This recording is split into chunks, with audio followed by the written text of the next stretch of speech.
4 crores 67 lakhs এবং deficit রেখেছেন 410 crores 69 lakhs.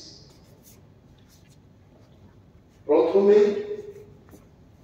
I want to tell the House this budget does not have any target group. It does not have any long-term plan,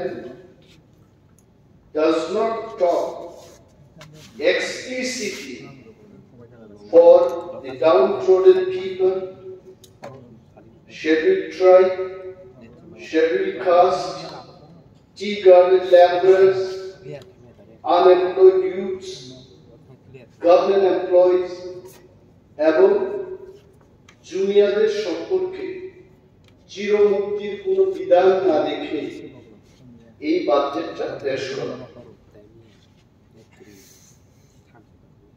When we think of the entire country, আমার মনে হচ্ছে ত্রিপুরা রাজ্য we are going in different direction if we go through this budget.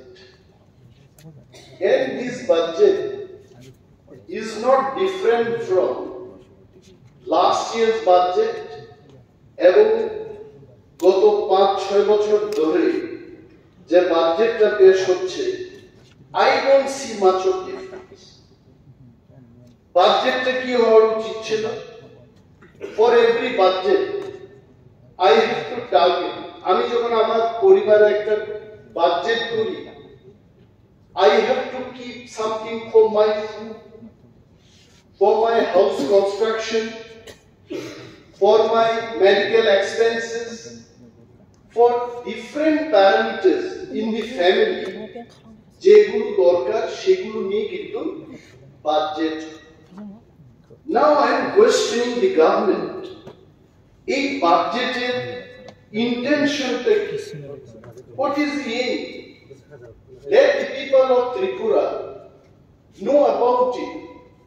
আমি জানি না মাননীয় সদস্য finance expert, very senior member of this house, Mr. Gopal Rai is looking at me.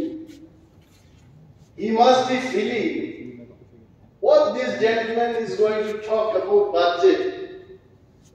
Budget in a way, if you think, very simple.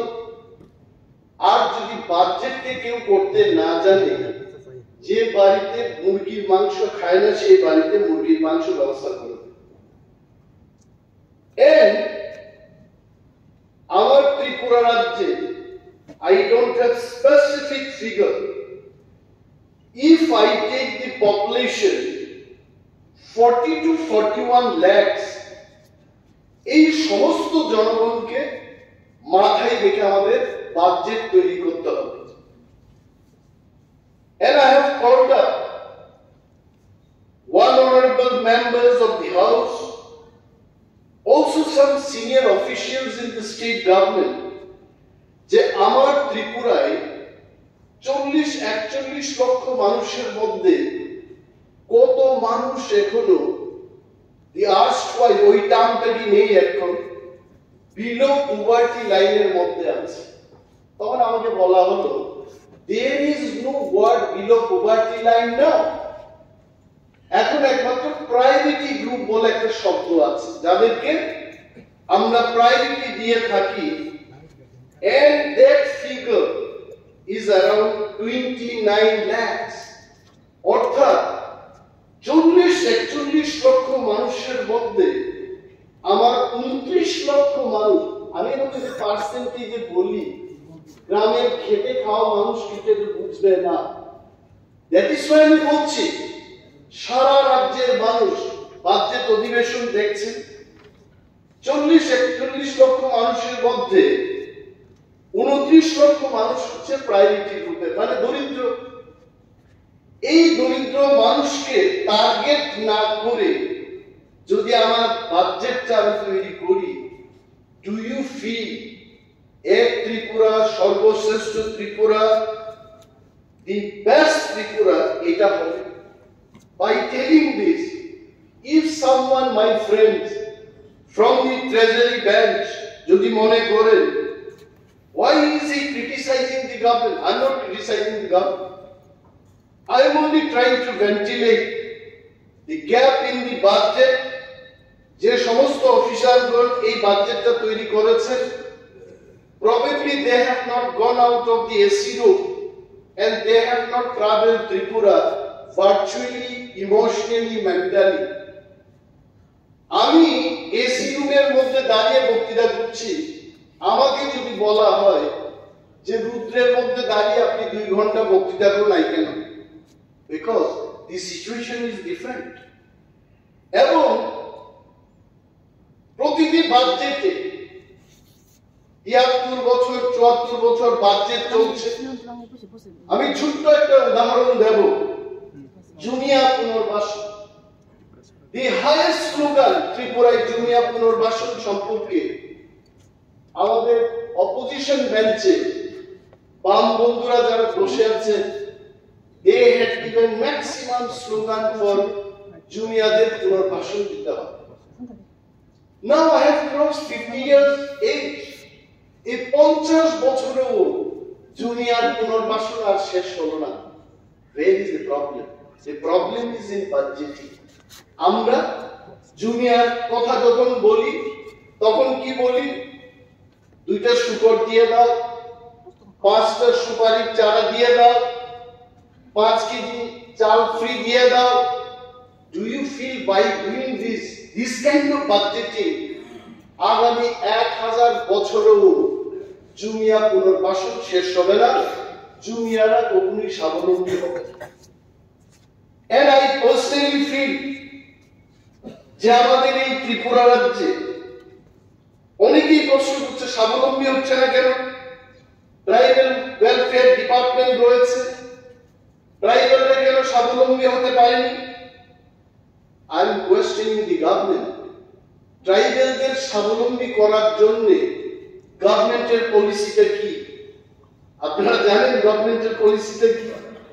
There is budget at a glance. আমি 2023-24 সালে এই বিধানসভায় পা রাখি দ্বিতীয়বারের মতো, ট্রাইবাল ওয়েলফেয়ার বাজেট ছিল 3.91%। আর এইবার বাজেট এট এ গ্ল্যান্স আপনারা পাই চার্ট দিয়েছে দেখবেন, এইখানে বাজেটটা ইনক্রিজ করে 4.18% করা হলো। ইয়েস, 4.18%। এই টাকায় ইউ ফিল দ্যাট ট্রাইবালরা স্বাবলম্বী হবে? আমাকে কেউ বলেছে, দাদা আপনি তো অনেক পরীক্ষা নিরীক্ষা করেন, গবেষণা করেন, চিন্তা ভাবনা করেন, ট্রাইবালরা কেন স্বাবলম্বী হচ্ছে না? রোজগারের তো একটা ব্যবস্থা লাগবে। এই আগরতলা শহরের মধ্যে টাকা কোথা থেকে আসবে? ফ্রম ওয়্যার মানি কাম? গুল বাজারে বসে যারা ব্যবসা করছে, দৈনিক 1 কোটি 2 কোটি টাকা রোজগার করছে তারা। আর আমার গলাই যারা ছামল বাজারে যারা বসে বিক্রি করছে, সারা বছরেও তাদের 10 লক্ষ টাকা ইনকাম হচ্ছে। I need a place to do the business. ওই বিজনেস করার সুযোগ ট্রাইবাল ব্যাংকে করে দেওয়া হচ্ছে। এতগুলো দোকান তৈরি হয়েছে, কোথায় এসছিদের? কোথায় এসছিদের দোকানের সুবিধা? সমস্ত সুবিধা ওই লোকগুলির হাতেই চলে যাচ্ছে যারা আগে থেকেই ধনী ছিল। Government has to plan. আমার টিপ্রারা, আমার এসসিরা, আমার অবধরিত লোকেরা যখন সেখানে বিজনেস করতে যাচ্ছে, খোলা আকাশের নিচে বসে তাদের বিজনেস করতে হচ্ছে। And because of this budgeting system, আমাদের এই ত্রিপুরা রাজ্যে আপনারা দেখবেন যে বছরের পর বছর বাজেট হচ্ছে, কিন্তু এই বাজেটের ফল ত্রিপুরা রাজ্যের গরিব মানুষ পাচ্ছে। এগ্রিকালচার দপ্তর আমি পড়েছি, agriculture department is being handled by the most experienced member of this house. Also, he is senior most politician in this state. আইন সম্পর্কে উনি এত জানেন, sometimes I compare him with Google. আমার এখন যখন সমস্যা হয় আমি ওনাকে ফোন করি, বলুন তো এটি কি ব্যাপার। উনি কোন বইয়ের রেফারেন্স ছাড়াই বলছেন যে অনিমেষ বাবু এই হবে সেই হবে। আমি মাননীয় কৃষি দপ্তরের মন্ত্রীর দৃষ্টি আকর্ষণ করে মাননীয় অধ্যক্ষ মহোদয় আপনার মাধ্যমে প্রশ্ন করছি, these are few questions. সরকার বলেছে কৃষকদের আয় আমরা দ্বিগুণ করে দেব, শুনতে খুব ভালো লাগে। এমপ্লয়িদের আয় দ্বিগুণ হোক, এটা না হলো কৃষকদের আয় দ্বিগুণ করবে সরকার। কোন সরকার? বিজেপি আইপিএফটির সরকার। শ্রেষ্ঠতম স্লোগান এটাই হতে পারে এই দেশের মধ্যে। কিন্তু আমার প্রশ্ন হলো কোথায় এদের আয় দ্বিগুণ হয়েছে? হয়নি, আপনারাও জানেন। কেন হবে? বাজেটে যেভাবে রেখেছে কেন হবে? একটা উদাহরণ দিয়ে বলছি, কৃষি বীমা না ফসল বীমা? ফসল বীমায় হবে। কৃষকদের থেকে টাকা নেওয়া হচ্ছে, প্রতি মৌসুমে 10 টাকা করে সমস্ত রাজ্যের সমস্ত কৃষককে পয়সা দিতে হচ্ছে কৃষি বীমার নামে।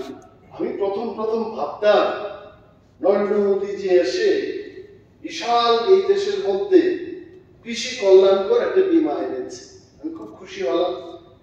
বিরোধী দলনেতা হিসেবে বক্তব্য রাখতে হবে, পড়াশোনা করতে হবে। পড়াশোনা করতে গিয়ে দেখলাম যে আসলে এটা সরকারি কোনো বীমা নয়, এই বীমাটা হচ্ছে প্রাইভেট কোম্পানির একটা বীমা। মাননীয় এগ্রিকালচার মিনিস্টার এটা জানবেন, ওই প্রাইভেট কোম্পানির নাম হচ্ছে HDFC ERGO general insurance company limited, যেটা একটা প্রাইভেট কোম্পানি। এই কোম্পানির হাতে শত শত লক্ষ লক্ষ টাকা কৃষকদের থেকে নিয়ে নেওয়া হচ্ছে। অথচ কোয়েশ্চেনিং, উনি জানবেন, উনি তো বললে উত্তর দেবেন যে কৃষকরা এটা পেয়েছে সেটা পেয়েছে। কিছুদিন আগে অকাল বর্ষণে যখন কৃষকরা ক্ষতিগ্রস্ত হলো, বহু কৃষক আমার কাছে এসে বলছে যে বীমা করার পর বীমা কোম্পানি আমাদের টাকা দিচ্ছে। I want to draw the attention of the agriculture minister. আপনি এর খোঁজ খবর নিয়ে দেখুন। এবং এই টাকা তখনই কৃষকরা পেত, এটা আমার মনে হলো যদি একটা সরকারি একটা বীমা কোম্পানির হাতে যদি তুলে দিতেন, নিশ্চয়ই তাহলে সরকারি কোম্পানি, সরকার মানুষের দায়িত্ব নিত। প্রাইভেট কোম্পানি সে তো মুনাফা লুটার জন্য এটা করছে।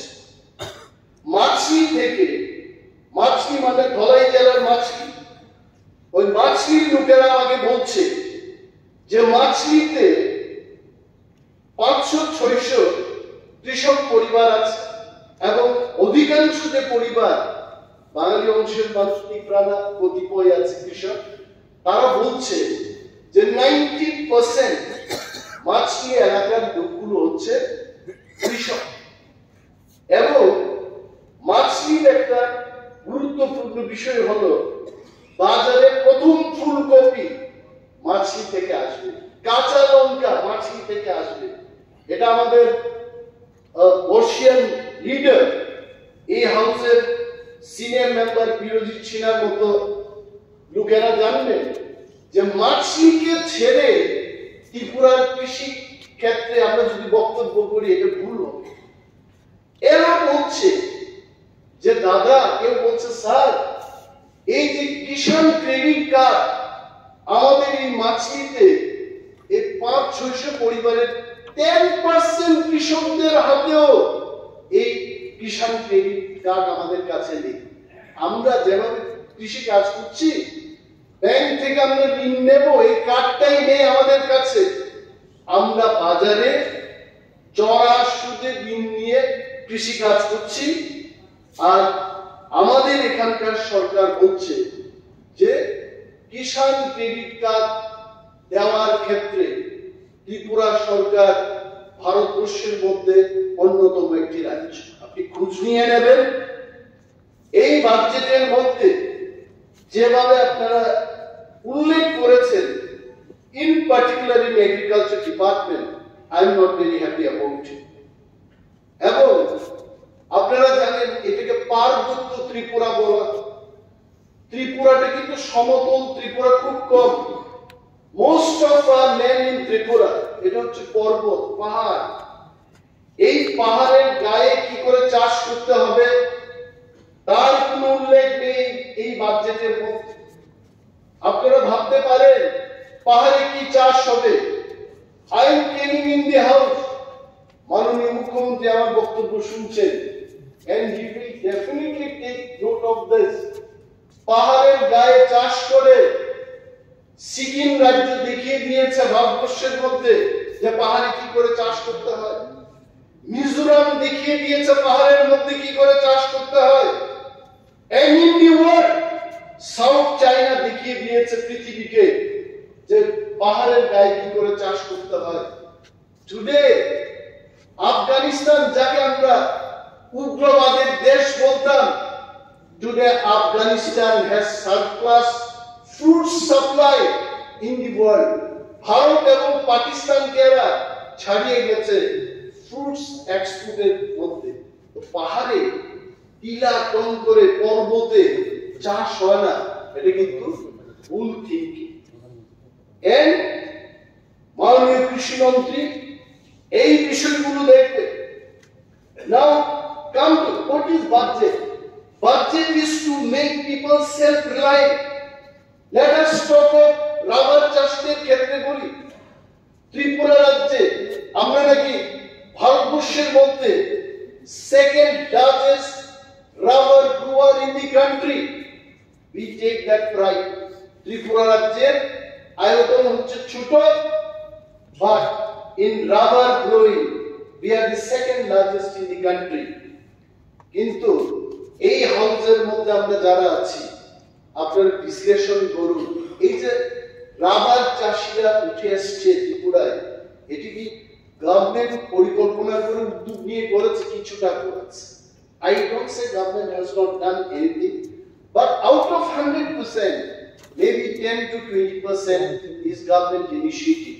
যারাই করেছেন কৃষকরা নিজের থেকে, নিজের চেষ্টায় এই রাবারটা করেছে। কিন্তু আজকে সেকেন্ড লার্জেস্ট গ্রোয়িং স্টেটে রাবার চাষীদের কি অবস্থা?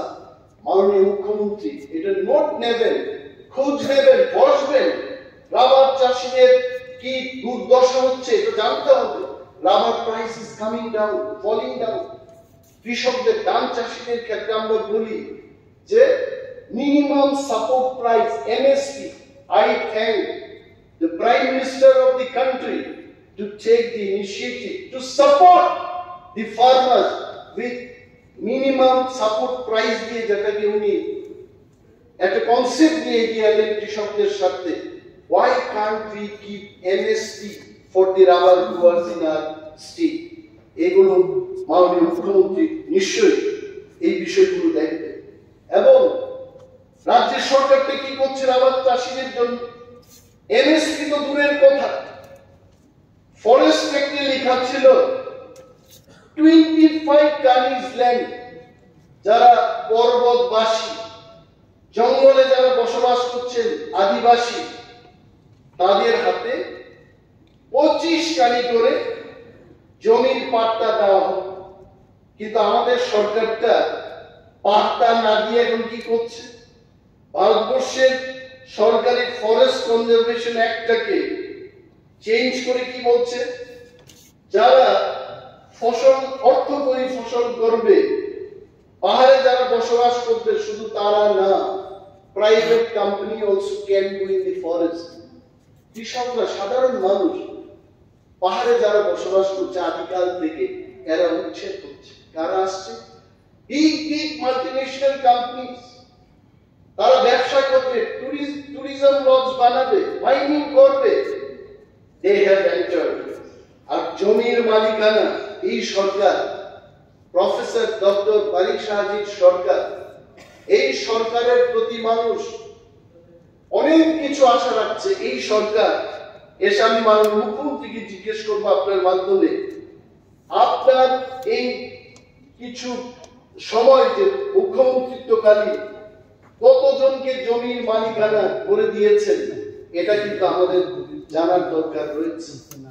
এবং রাবার চাষী কৃষকদের ঋণ বেঙ্গলুরু কি হারে, Tripura I can tell you 70% of কৃষকরা আজকে ঋণ নিয়ে তারা জর্জরিত।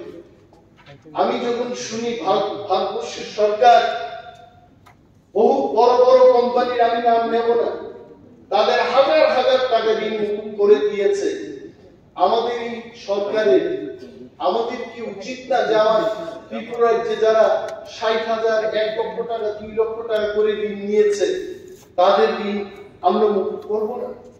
তাদের জন্য আমরা এগিয়ে আসবো না? আমাদের এই রাজ্যে আপনারা সবাই জানেন, most of the politicians we know about it, tea garden laborers। আমাকে অনেকে এসে বলল যে আপনি বিরোধী দলনেতা, আমাদের কথা বলুন।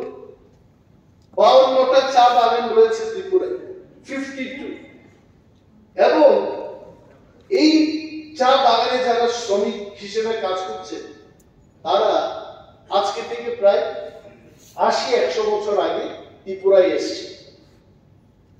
এই চা শ্রমিকদের 95% of them, I can tell you, হাজারো যে চা বাগান শ্রমিক, 95% of them have no land। এবং তাদের যে দৈনন্দিন যে মজুরি, এই মজুরির বাবদ অনলি সরকারি ভাবে I am sure it is 222 টাকা করে দেওয়া। চা বাগান বলতে নর্থের আমাদের যারা প্রতিনিধিরা রয়েছে, মাননীয় মন্ত্রী শ্রী টিঙ্কুরাই মহোদয় চা বাগান সম্পর্কে জানবেন যে এই চা বাগানের শ্রমিকরা কিন্তু বেহাল দশার মধ্যে আছে। তাদের খবর সরকার রাখছে না, একটু খবর নেবেন তাদের। এই বাজেটে আমি আশা রেখেছিলাম specifically for tea garden laboratories একটা সংস্থান থাকবে, তাদের বাড়ি ঘরের অবস্থা, তাদের বিভিন্ন উন্নয়নমূলক কাজের জন্য তাদেরকে যেন স্বনির্ভর করা যায়, এই সমস্ত সংস্থান আপনারা রাখবেন। নাও কাম টু দি পয়েন্ট, আমাদের পশ্চাৎপদ অংশের যারা এসসি সম্প্রদায়ের জন্য এই বাজেটে আমি তেমন বেশি কিছু উল্লেখ দেখি। কর্পোরেশন করেছে, সরকার করেছে, বামেদের আমলেই করেছে। এবং in the last 6 years, let me tell you, এই যে SC corporation, ST corporation, OBC minority corporation গুলো এটা বন্ধ হওয়ার পথে। নো মানি, পানকে পানির পিক ফেলে ফেলে এই বিল্ডিং গুলোর অবস্থা শেষ করে দিয়েছে, বন্ধ হয়ে যাবে। যারা চেয়ারম্যান আছেন আপনারাও জানবেন, no money, you can plan. ST corporation থেকে লোন নেবে, বেকার লোন পাচ্ছে না। লোন নেওয়ার যে জটিলতা, এখানে মানুষ 5,000 টাকার লোন নেওয়ার জন্য 10,000 টাকা খরচ করতে হচ্ছে। কেন ফাইন্যান্স এই বাজেটের মধ্যে এইগুলো উল্লেখ থাকবে? মাই কোয়েশ্চেনস আর সিম্পল। আমি ওই হেন্ডারসনের মাইক্রো ইকোনমিক্স, ম্যাক্রো ইকোনমিক্স ওইখানে যাব না, ল অফ ডিমিনিশিং রিটার্ন সেখানে যাব না। My only question is for the পুর পিপল অফ দিস স্টেট। আরো আমি দেখে অবাক হলাম, মিড ডে মিল একটা বিশাল, সরকার বলছে বিশাল একটা সাকসেস। আমরা দিন দুপুরে ছাত্রছাত্রীদের খাওয়া দাওয়া করাচ্ছি, এটা কিন্তু বিশাল জিনিস। এবং তাতে নাকি ড্রপ আউট কমবে। আমি প্রথমবার যখন এমএলএ ছিলাম, আজকে যিনি সিপিএম দলের পরিষদীয় নেতা সম্মানীয় জিতেন্দ্র চৌধুরী মহোদয় মন্ত্রী ছিলেন, উনি ট্রাইবাল ওয়েলফেয়ার মিনিস্টার ছিলেন তখন। ওনাকেও বলতে শোনা গেছে তখন যে মিড ডে মিল চালু করার ফলে ড্রপ আউট ছেলে মেয়েদের সংখ্যা কমেছে। Very nice. কিন্তু এই বাজেটে যারা মিড ডে মিলকে চালু করবে, কাজ করবে মিড ডে মিলকে নিয়ে, তাদের যেন বেতন ভাতা ঠিক থাকে, বৃদ্ধি পায়, তার কোনো সংস্থানই রাখা হবে। You have to keep. আমি যদি না চাই সেখানে কি করে আসবে? And the biggest point telling, যারা আমাদের এই লাইভ শো দেখছেন বা সরকারি আমলা, মিডিয়া, রাজ্যের সমস্ত অংশের মানুষ যারা এই আমাদের বক্তব্যকে শুনছেন, আলোচনাকে শুনছেন, I tell you one thing, এটা বিপজ্জনক। মাননীয় ফাইন্যান্স মিনিস্টার, উনি বিজ্ঞ মানুষ, অর্থ দপ্তরে 1 বছরের মধ্যে অনেক নলেজ উনি গেইন করেছেন। ওনার বক্তব্যগুলো খুব ভালো লাগে। Is very specific when he talks. আমি যে পয়েন্টে জিজ্ঞেস করব এটা আপনি নোট রাখবেন, because you have to reply. এখানে একটা বিপজ্জনক জিনিস দেখেছেন, 26%। গতবারের যে টাকা, সেই টাকা আমরা খরচ করতে পারিনি। সিএজি রিপোর্ট বলছে, এটা অনিমেষ দেবনাথ রিপোর্ট না, আই এম সরি। সিএজি এই কথা বলছে যে 26% of the previous financial year যে বাজেটটা হলো, এই টাকা আমরা খরচ করতে পারিনি। What does it mean? আমাকে টাকা দেওয়া হলো, আমি খরচ করতে পারছি না, তাহলে এটা বোঝা গেল either I am incapable of spending that money or I don't have any plan. আমি বিধানসভায় দাঁড়িয়ে বলছি, মাননীয় মুখ্যমন্ত্রী যদি আমাকে 1 কোটি টাকা এখন দিয়ে দেয়, আমি 8টার মধ্যে, রাত্রি 8টার মধ্যে আমি 1 কোটি টাকা খরচ করে ফেলি, because I have specific plan. আমার এই করতে হবে, সেই করতে হবে। It does mean you don't have plan, proper plan নেই বলে আপনারা খরচ করতে পারেন। এইটার কিন্তু ফল হবে। এইখানে আমরা যাই বলি double engine Sarkar, triple engine, forget it. দিল্লিতে যারা বসে দেশের সরকার চালাচ্ছে, ফাইন্যান্স ডিপার্টমেন্ট, নীতি আয়োগের ফর্মুলার বাইরে কেউ যাবে না। মাননীয় অর্থমন্ত্রী এটা ভালোই জানেন। Since you could not spend 26% of the allotted budget, next year আপনি দেখবেন এই বাজেটটা আমরা যখন পাঠাবো, কেন্দ্রীয় সরকার, কেন্দ্রীয় অর্থ মন্ত্রক আমাদের বাজেট কমিয়ে দেবে। Take my word for granted. এটা ভালো। We should be able to spend money. এবং টাকার জন্য আপনারা উপজাতি কল্যাণের, ত্রিপ্রাসা কল্যাণের কথা বলছেন। I am so happy with you all that ত্রিপ্রাসা কল্যাণ হবে। এবার আমি ভেবেছিলাম যে অন্তত 1,500 কোটি টাকা টিটিএডিসি কে দেওয়া হবে। কি হয়েছে? How much you have given? গত বছর I think 76 crore টিটিএডিসি কে দেওয়া হলো। এই বছর 798 করেছে। তো what is the increase in the budget? যেখানে আপনি নিজে জানেন, মাননীয় মুখ্যমন্ত্রী জানেন, মাননীয় অর্থমন্ত্রী জানেন, মাননীয় অনেক মন্ত্রী মহোদয়গণ জানেন, এডিসিতে বেতন দেওয়ার টাকা নেই। সেখানে কেন ওই টাকাগুলো, যে টাকাগুলো আমরা খরচ করতে পারছি না, we could have diverted that money, এটা আমরা করলাম। এই যে 26% as per CAG report আমরা খরচ করতে পারলাম না, এটা ভোগান্তিকে ভুগবে কর্মচারী যাদের দিয়ে দেওয়া হচ্ছে। আমি আবারও বলছি, প্রতিটি সেশনে আমরা কর্মচারীদের সম্পর্কে বলি, সেন্ট্রাল গভর্নমেন্ট এমপ্লয়ি 46% দিয়ে পাচ্ছে। আমাদের শ্রেষ্ঠ ত্রিপুরায়, আমার জন্মভূমি ত্রিপুরায়, আমাদের মুখ্যমন্ত্রীর জন্মভূমি ত্রিপুরায় আমরা 20% স্টেট গভর্নমেন্ট এমপ্লয়িদের দিয়ে দিয়েছি, 26% আমাদের ক্যাপ। এখন কর্মচারীদের প্রশ্ন হচ্ছে, এই 26% খরচ না করে বাজেটটা যখন কমিয়ে দেবে, আমরা কি আর দিয়ে দেখব?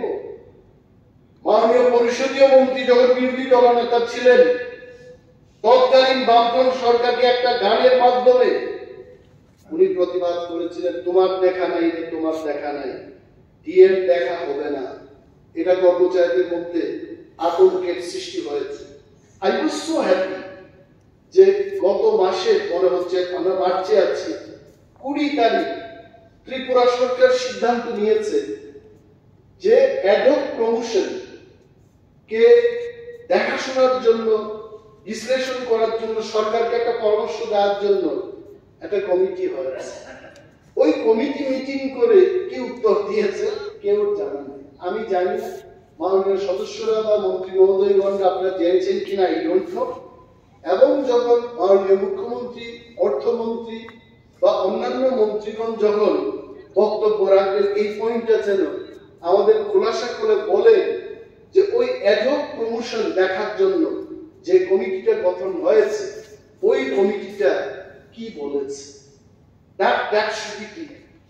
আরেকটা জিনিস দেখুন, আমাদের অনেক পলিটিশিয়ানদের মিসেসরাও চাকরি করে, হাজারো কর্মচারী বন্ধুরা আছে। গ্র্যাচুইটি একটা বিশাল জিনিস। রিটায়ারমেন্টের পর যখন মানুষ গুরু হয়ে যায় তখন তার সাথে বন্ধুদের সংখ্যাও কমে যায়। আমাকে অনেকেই বলেছে যে অনিনাথ বাবু বৃদ্ধ হয়ে কেন? বৃদ্ধ হওয়া একটা অভিশাপ। আপনার বয়স কত কাকু? বলছে 82 বছর। বলছে বার্ধক্যতা নেমে গেলে বন্ধুর সংখ্যা কমে যায় এবং মনটা ঠিকই চলে, ব্রেইনটা ওয়ার্ক করে, কিন্তু হাত পা এগুলো চলে না। স্টেপ গুলো যখন দেখি তখন মনে হয় আরে এটা তো ঠুক ঠুক ঠুক ঠুক করে উঠবে, কিন্তু যখন উঠতে চাই উঠতে পারি না। এটা হচ্ছে বার্ধক্যের অবস্থা। তো গ্র্যাচুইটি আসলে কর্মচারীরা যে 60 বছর till 60 ইয়ার্স পরিশ্রম করেছে তখন গিয়ে সে যেন আর্থিকভাবে সুরক্ষিত থাকে তার উদ্দেশ্যে তাকে গ্র্যাচুইটি দিয়ে থাকে। গ্রুপ সি সেন্ট্রাল গভর্নমেন্টের ক্ষেত্রে তার গ্র্যাচুইটি কত 20 লাখ।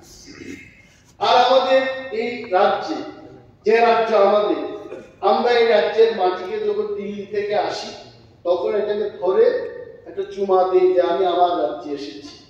এই রাজ্যে গ্রুপ সি এমপ্লয়িরা যখন রিটায়ারমেন্টে যায় তারা পায় 10 লক্ষ টাকা, অর্থাৎ only 50% of the central government employee। এদের বক্তব্য হচ্ছে আমাদের অপরাধটা কোথায়? আমি বললাম অপরাধ তো আমি জানি না, তবে সরকারের কাছে আমি আপনাদের এই বক্তব্য তুলে ধরবো, এই ডিফারেন্সটাকে এটাও যেন উত্তর দেওয়া হয় আমি অনুরোধ করব।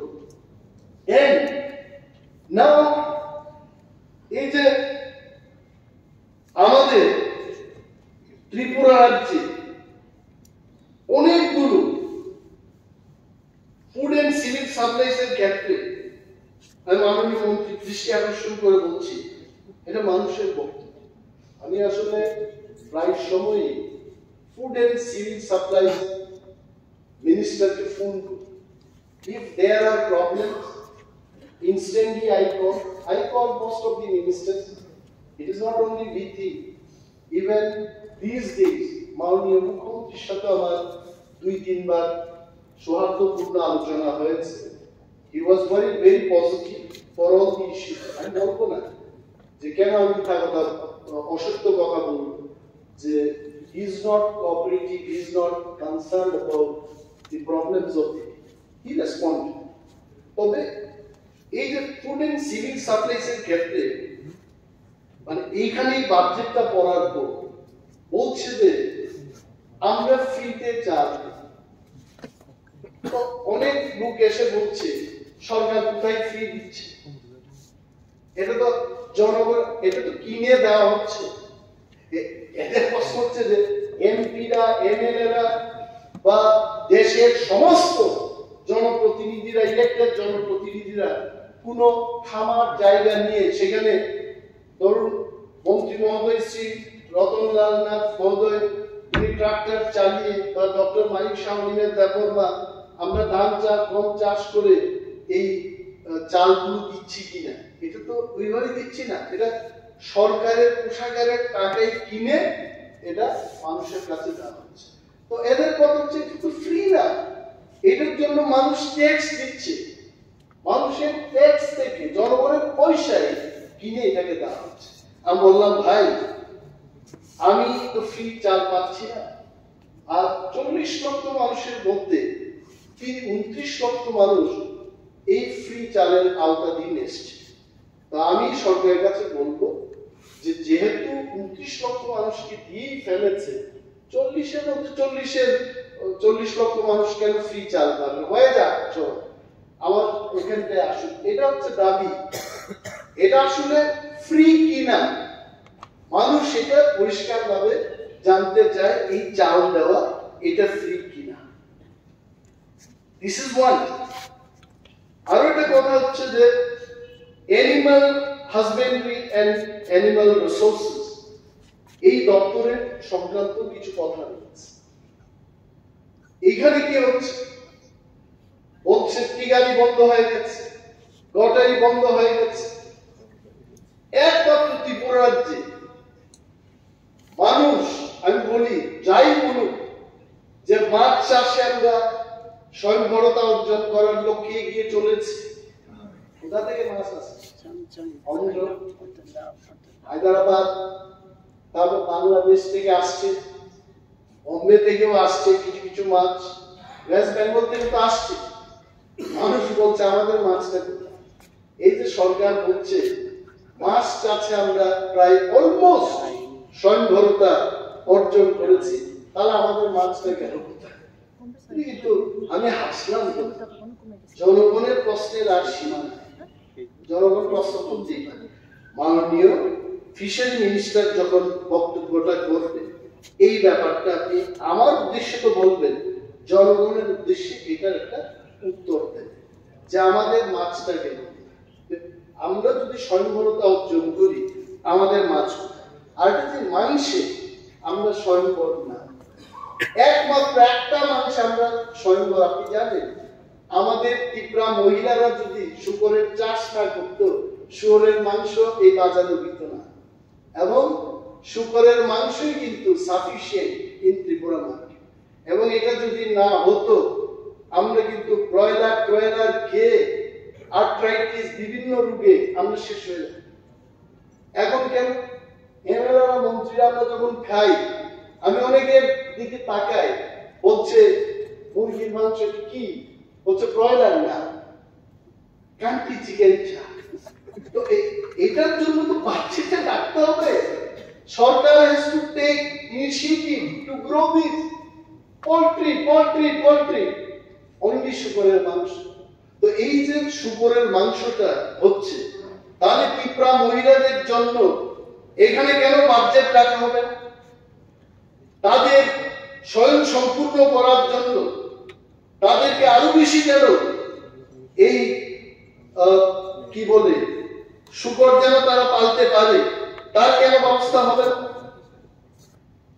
আমি এটাই অনুরোধ করবো সরকারের কাছে, অ্যানিমাল হাজবেন্ডারি অ্যানিমাল রিসোর্সেস মন্ত্রী মহোদয় যখন বক্তব্য করবেন, আপনি আশ্বস্ত করবেন গ্রামীণ মহিলাদের যে মা ও বোনেরা আপনারা চিন্তা করবেন না, I am the minister of Tripura, I am ensuring you, আপনারা লক্ষ লক্ষ টাকা ঋণ পাবেন, অনুদান পাবেন।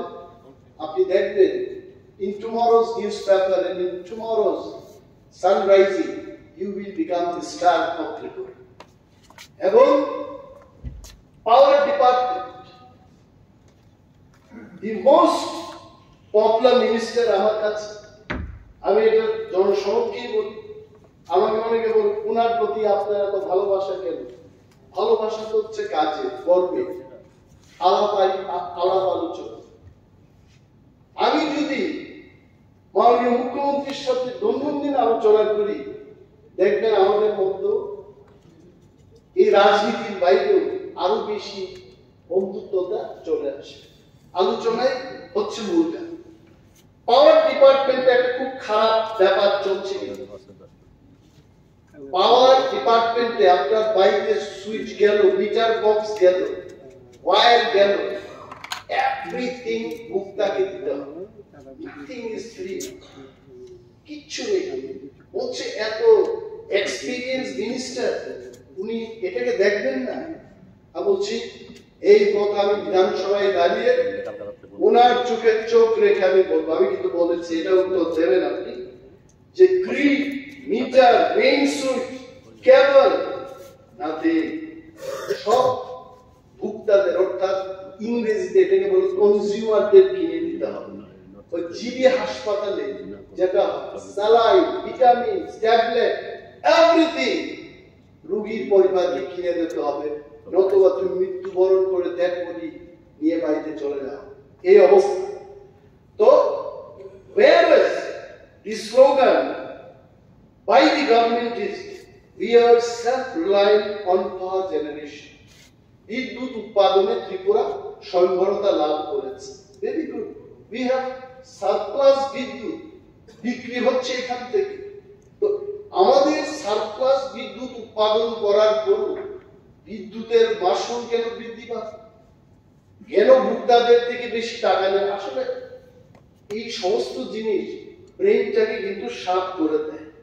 আমি মাননীয় বিদ্যুৎ দপ্তরের ভারপ্রাপ্ত মন্ত্রীকে অনুরোধ করব, যখন আপনি বক্তব্য করবেন এই বিষয়টা বলবেন যে আমরা বিদ্যুৎ মাসুল কেন বৃদ্ধি করছি, কেন আমরা মানুষকে বলছি সমস্ত পাঁচ আপনারা কিনে দিন তবে আমি এই কাজগুলো করে দেব।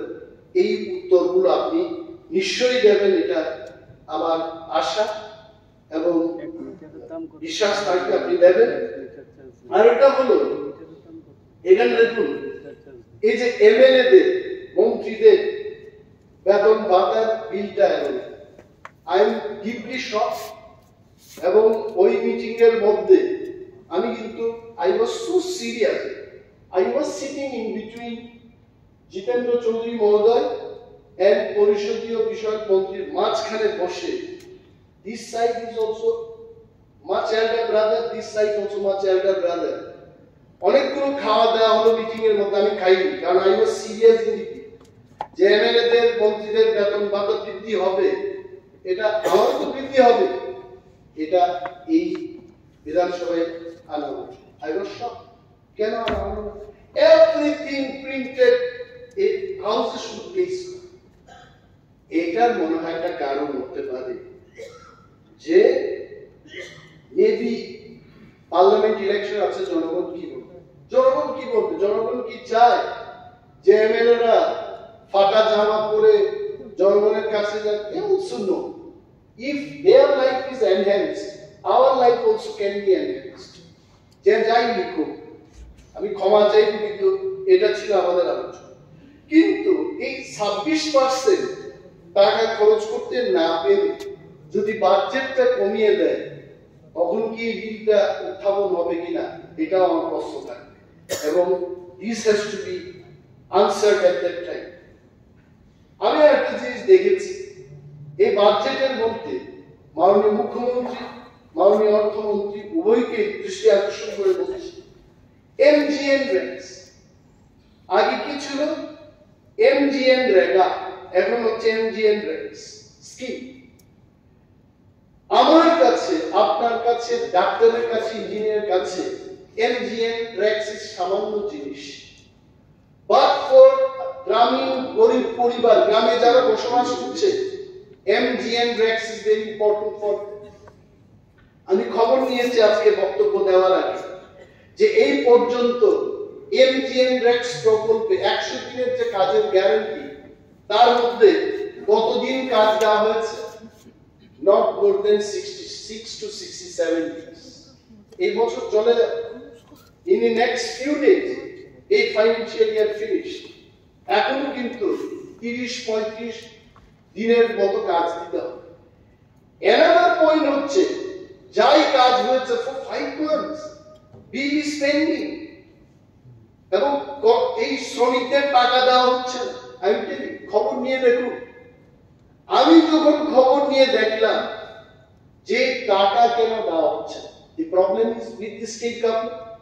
আপনি বা আপনাদের সরকার, আপনার সরকার, মাননীয় মুখ্যমন্ত্রী, সম্মান দিয়ে আপনাকে বলছি, 270 কোটি টাকার মতো যা খরচ হয়েছে, এটার ইউটিলাইজেশন সার্টিফিকেট আপনি দিতে পারেন। and because of that, মহামান্য সেন্ট্রাল গভর্নমেন্ট টাকা কি দিয়েছে, why it is to happen, এই গরিব মানুষের কি হবে, we must think about it। এবং এইটা যেন যে কোনো মাননীয় মন্ত্রী মহোদয়, অর্থমন্ত্রী হোক মাননীয় মুখ্যমন্ত্রী যখন বক্তব্য রাখবেন, please reply to this point. রেগার শ্রমিকরা জানতে চায়। আরেকটা হচ্ছে হেলথ। হেলথ আপনার ভালো দরকার, আমার দরকার, ফর এভরিওয়ান অফ আস। এই হেলথ বাজেটটা আমি যখন দেখেছি, সেদিন মাননীয় অর্থমন্ত্রী প্রণজিৎ সিংহ রায় মহোদয় মাননীয় মুখ্যমন্ত্রীকে ধন্যবাদ জানিয়েছেন। আসলে ভালো কাজগুলো তো ধন্যবাদ জানাতে হয়, এবং লিখিতভাবে স্বাস্থ্য মাননীয় অধ্যক্ষ মহোদয় 18 নম্বর পয়েন্টে আমি মাননীয় মুখ্যমন্ত্রী মহোদয়কে এই সুযোগে, অর্থাৎ কোন সুযোগে, বাজেট ভাষণ দেওয়ার সুযোগে মুখ্যমন্ত্রী জন আরোগ্য যোজনা 2023 বাস্তবায়নের জন্য ধন্যবাদ দিতে চাই। এই সুযোগ ছাড়াও প্রতিনিয়তই আমি ধন্যবাদ দেব। কিন্তু হেলথ বাজেটটা আমি যখন দেখি, এই যে হেলথ বাজেটটা আপনারা এট এ গ্ল্যান্সে রেখেছেন, sir please see this budget. I think it is roughly I don't know, some 6.71% রেখেছে in health. Is it 6.2%?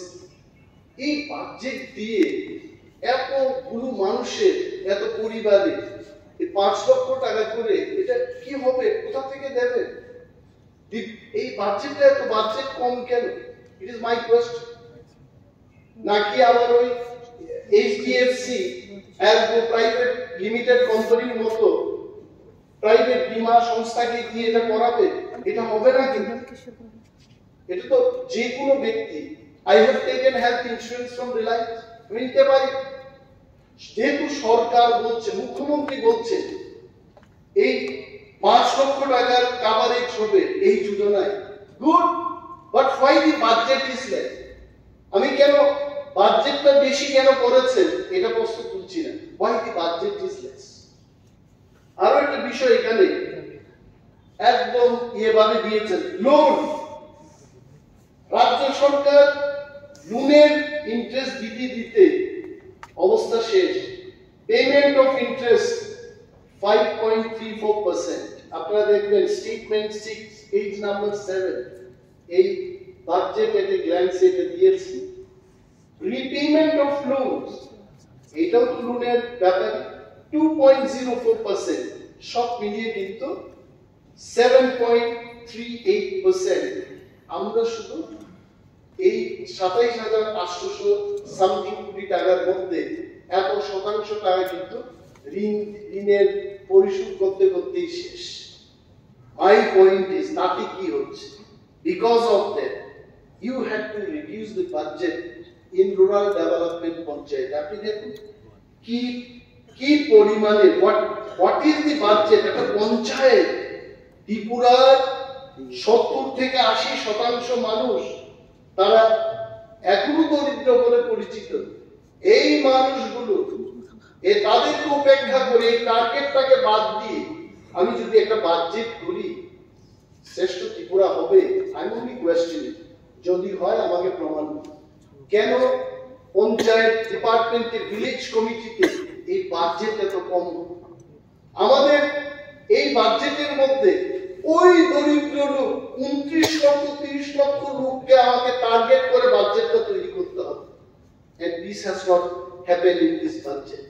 I can tell you, sir, this budget, although it has been printed in glossy paper, গতবারের চেয়ে এইবার কিন্তু colour combination, printing আরো ভালোভাবে হয়েছে। বানান টানান খুব শুদ্ধভাবে লিখেছেন অর্থমন্ত্রীর যারা এই বাজেটটা প্রিন্ট করেছে। আমার মনে হচ্ছে গতবার আমাদের আলোচনার পর ভালো একটা প্রিন্টিং হাউসে গিয়ে এটা করেছেন। Thank you so much for that. তবে একটা জিনিস, এখানে বাজেট ভাষণের সর্বশেষে লিডার অফ অপোজিশন কি প্রশ্ন করে সরকারের কাছে?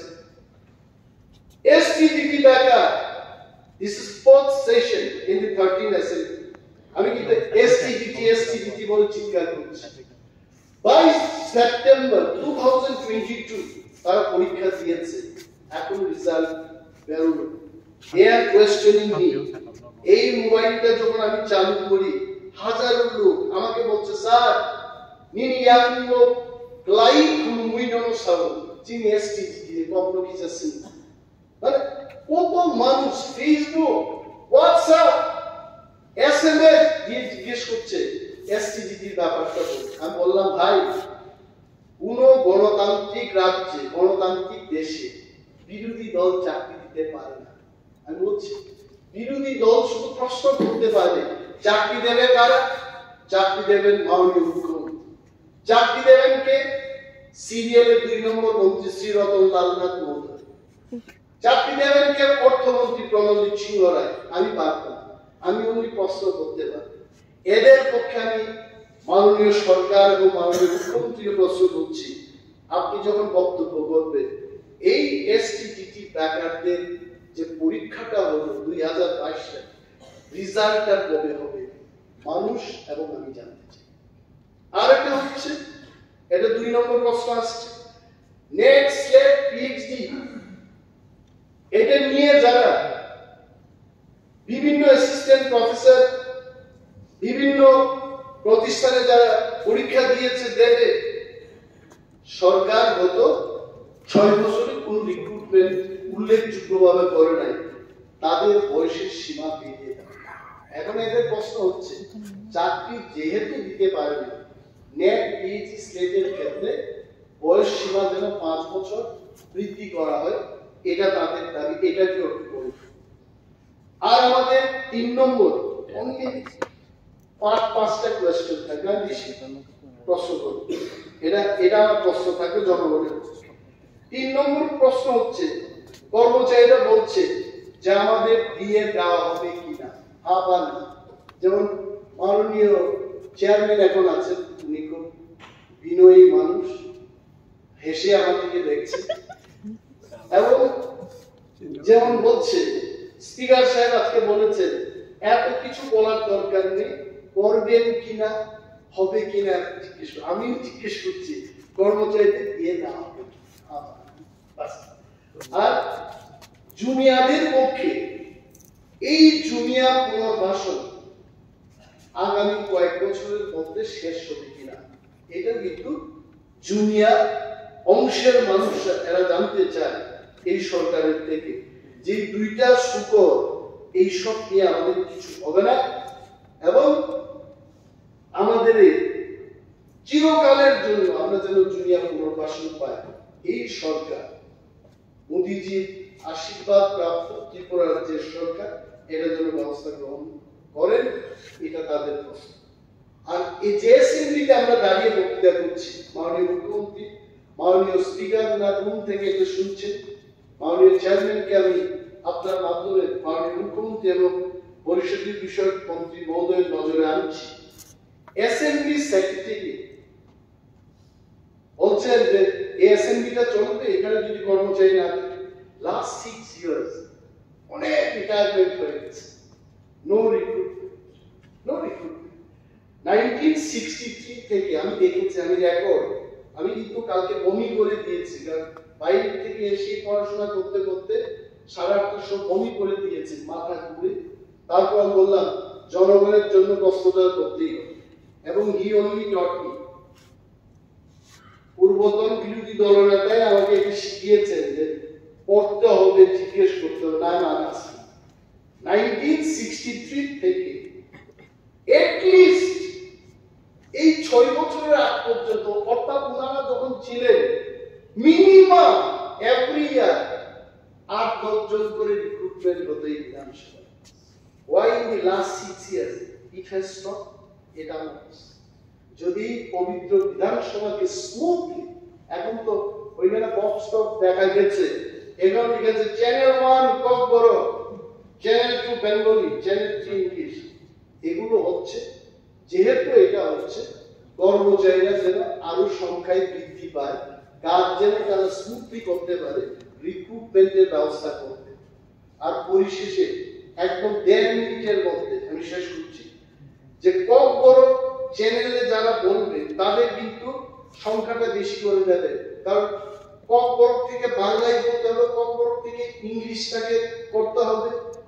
ইংলিশ এটা তো বাস্তব, কারণ ইংলিশে যারা বলবে এরা বাংলায়, আমি জানি না ইংলিশ কেউ বললে কম বড় ব্যাপার তো আছে, তাহলে কম বড় যারা ট্রান্সলেট করবে এদের এক্সপার্টাইজটা ইংলিশে থাকতে হবে, বাংলায় থাকতে হবে, হিন্দিতে থাকতে হবে, দেন only they can translate। আমরা ভেবে দেখুন বাংলায় যারা করবে তারাই করবে, ইংলিশে তার সো বড় ট্রান্সলেটরের সংখ্যা ওই সুনীল গাভাস্কাররা বা অন্যান্য ক্রিকেট কমেন্ট্রিরা যারা বসে কমেন্ট্রি করেন ওই কমেন্ট্রি বক্সে কিন্তু ওই সংখ্যাটা বাড়িয়ে নেবেন, তাতে কিন্তু সুবিধা হবে। জাস্ট লজিক্যালি থিঙ্ক, আমি কম বড়বাসী বলে এটা ডিমান্ড করছি না, দে হ্যাভ টু ট্রান্সলেট মোর, এইটুকু বলছি। এবং এই বাজেটটা অন্তত এইবার যদি সুযোগ থাকে, আমি যে পয়েন্টগুলো বললাম এইগুলো সংশোধনে আনা যায় কিনা দেখুন, আর যদি নাও আনা যায় অন্তত অ্যাকসেপ্ট করুন এবং বক্তব্যের মাধ্যমে ত্রিপুরার 41 লক্ষ মানুষকে আশ্বস্ত করুন যে বিরোধী দলনেতা যে কথাগুলো বলেছেন এই কথাগুলো আগামী দিন আমরা কনসিডার করব জনগণের সাথে। এই কথা বললে আমি খুব খুশি হব। এই কয়েকটি কথা বলে সবাইকে ধন্যবাদ জানিয়ে আমার বক্তব্য শেষ করছি। নমস্কার।